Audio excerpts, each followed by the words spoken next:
first leaked in 1965, and it made them instant celebrities they didn't want to be. No. And they never made a dime. They never made a dime off that story. No, and a day doesn't go by, you don't hear their story being talked on a podcast or a radio show or something. I mean, how can I say it? I mean, I do believe they had that encounter. I'm just scared that there's other type of encounters where they take people on board and they don't return them, because it's so many people have gone missing, according to the FBI, that, every year, just in our country alone, it's around 30 to 50,000 people are disappearing, and they're not ruling it as homicide or running away. They're just gone. And then if you look at other countries, the same thing. People are missing all around the world. Why do we have cattle mutilations?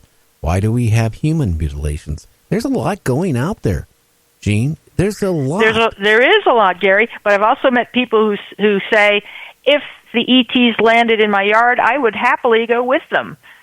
And when they hear about other people being abducted, they say, me next. Now, of course, they don't want a negative experience, but I certainly wouldn't want to be taken for a sexual sampling. No, I don't know. Some of the people, like Terry Lovelace, said when his abduction is, he was standing there after they did whatever they did to him. He was naked, holding his clothes. He saw other people naked, holding their clothes. He heard horrible sounds of women and men screaming in pain. And then him and his friend were released while that craft took off with those people aboard. That type of thing scares me, because we don't know what's all here. Just like how many different races of humanoids is there walking around this planet? I mean, we have all different races. Who knows how many alien species or alien humanoids are coming and visiting our planet? Maybe we're a zoo. Okay, I got one more tale from antiquity here. Go ahead. The time is 150 A.D. after Christ, on a sunny day near the Via Campania between Rome and Capua in Italy. A so-called beast resembling a piece of pottery, about 100 feet in size, multicolored on top, and shooting out fiery rays, landed in a dust cloud accompanied by a, quote, maiden, unquote, dressed in white. The lone witness to that startling event was probably Hermas, brother of Pope Pius I. Oh, wow. So we have a maiden dressed in white coming out of a pot that's 100 feet big. Doesn't that remind you of the pots in Aladdin, the Aladdin stories? Big pots that people can hide in. 100 feet, that's big. That's huge. Now, our time is pretty much gone. Do you have a website? If you do, plug it. Again, where can they find your book? Can they buy it anywhere else besides Amazon? Can they get an autographed copy? Any of that stuff. I mean, let's get it out. Well, thank you again, Gary, not only for helping me get my word out, but for all the work you do for the paranormal community. Your show rocks worlds. And I'm thrilled to be invited here and would love to come back anytime to bend everybody's ears some more. Find me online at my website, www.lightwork111.com. The ones are for synchronicity. It's no accident you're hearing my voice right now. Please check out my book on Amazon, Unknown Objects, the top 10 U.S. UFO cases. It is in paperback or as an ebook. And if you have Kindle Unlimited, it's a free read. Get that information out there. If you'd like a signed copy, I'm happy to accommodate you. Please email me, Jean, Jean, at lightwork111.com. And if you want more of my writing, I write every day, 5 days a week, for the likes of thedailyconspiracy.com and survival.update as Lightworker 111. So it keeps you busy. You know what? I'm going to take you up on that. I'll send you email because I would like to get you back on the latter part of March, because we're going to have a week dedicated to UFO, sightings, guests that have claimed they have been abducted. I think I have Maccabee back on at that time frame. And, also I have Whitley is going to be on the show, I think the 20th of March. So I'd like to get you back in, and we can, you're a great guest. Easy to talk to. That's awesome. Thank you, Gary. One more thing I almost forgot. I'm so excited. I've just started hosting my own new show, 2 hours long. It's a para news and views show. It's called Taboo Topics with Jean Broida on the Global Enlightenment Radio Network, GERN. Try saying that 3 times fast. www.globalenlightenmentradionetwork.com. It's Sundays, 7 to 9 p.m. Eastern. Well, Taboo Topics with Jean Broida. I'm looking for panelists. Perhaps Gary would like to be a panelist on my show. We can talk later. Yeah, you can always send me an email on that. Again, tune into her podcast. I mean, she is very knowledgeable, easy to talk to, and relaxing. Hey, Jean, I want to thank you for coming on Night Dreams. You rock hard, Gary. Thank you so much. You take care, my friend. Bye for now. Okay, you take care. Well, James, you still out there somewhere? Yeah, absolutely. Well, you've been as quiet or quieter than a mouse here tonight. Well, I mean, she was talking good stuff. I didn't want to interrupt her, and it was pretty good.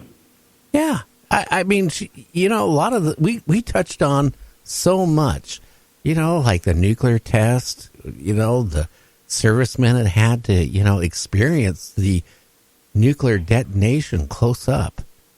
We talked about that. We talked about, the pyramids, the landing fields in Africa. We touched a lot of stuff here tonight. Yeah, you did. And it's funny you mentioned the servicemen. I had a video just a couple of days ago of, it was actually a documentary of several servicemen who were exposed purposely to testing. And then years later, they had all cancer and leukemia and stuff from it. Oh, yeah. I mean, that's the bad part. I mean, a lot. I wish we could go back and easily check. But think about this. In the Pacific, all those guys on those, ships that witnessed the detonation going off, because they took a whole bunch of ships, right? And they detonated above the ships. And all those ships became highly radioactive. And they didn't understand what it would do to the people. And yet, they had the sailors board those ships afterwards to investigate the damage that was done to them. Highly radioactive. We did some really crazy things back in the 50s and 60s. Oh, yeah. The Bikini Atoll, that was one of the big ones there. But they should have knew from just dropping the 2 on Hiroshima and the other place. It was so intense, it killed so many people that some of them, it left their shadow was burnt into the walls. That's how hot it was. Yeah, there's one case, I was just looking at the picture the other day, where a Japanese lady was sitting on stairs, cement, stairs, and her imprint was left. Scary. It's just like a photograph, of what happened.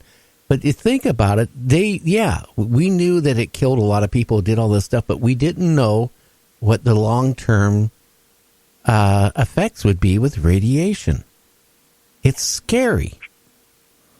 Very scary, extremely scary. And I think a lot of that really grabbed the attention of a lot of these beings that have been visiting us for a long time. I think it really opened their eyes because now we had kind of stepped into a threshold of the atomic era. Oh, yeah. I think if, whatever is monitoring our planet, probably, they shake their head after each time they come here for their visit, right? And say, oh, wow, these ants are really, really confusing to us. Yeah, somebody gave the ants fire. How dare you? Yeah. Well, a shout out to Barb. You know what? I've had a lot of emails, but I couldn't answer them tonight because the show was so intense. And I had a lot of messages on my phone through Messenger. Not many people can figure out how to get on the chat. You know, tonight I got on it instantly. I noticed it took you a while to get on tonight. But I do want to shout out to Barb and Tim, who, managed to get on. I just get every day a bunch of people saying they can't log into it. I think, don't you have to go on and sign up for Speaker to be able to chat? Maybe that's what they're not doing.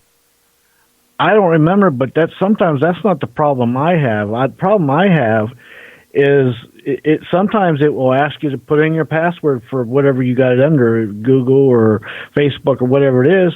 So I do that, and it says, no, that's not your password, and it is my password. And sometimes I might have to do that 5-6 times, and then out of the blue, it'll accept it. Yeah. I mean, I have that problem, too, signing into Speaker.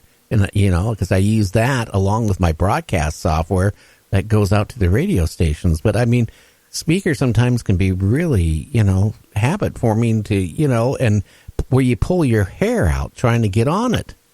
It's just a lot of people, I can understand their frustration. A lot of people say they don't even, that's why they instant message me, through Messenger, because they don't want to go through chat because they can't get on. The thing is, maybe when they signed up for it, maybe they, didn't write the password down correctly. I don't know. I don't know.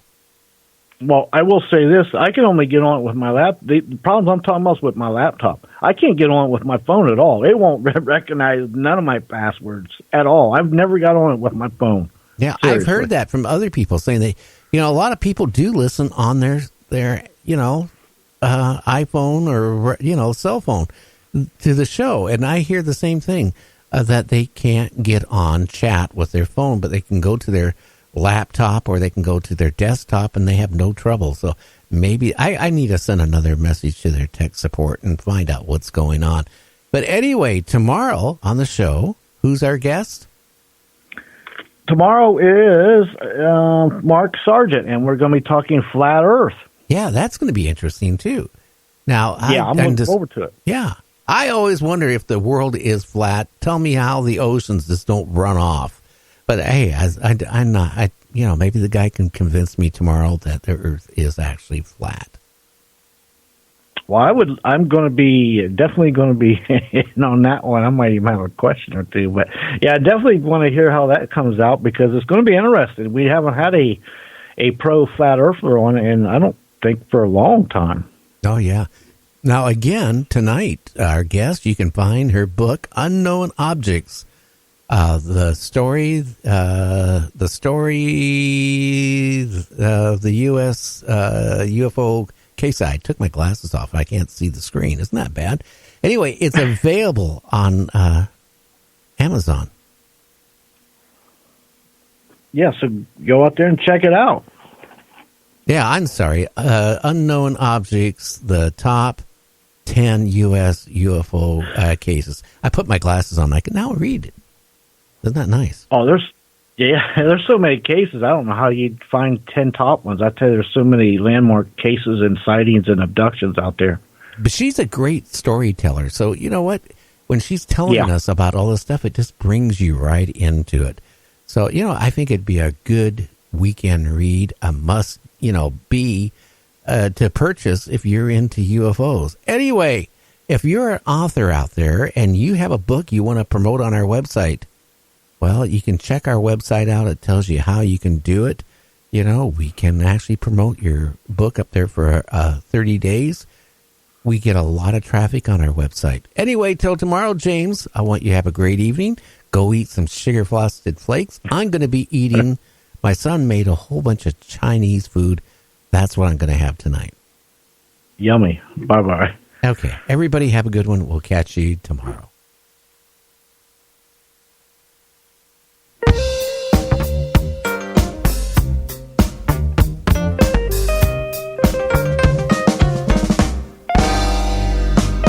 Jake the Maggot was a biker And I drove his motorcycle very fast. Drove a big chop Pilot with a gang color jacket, and I ran down Citizens for Life.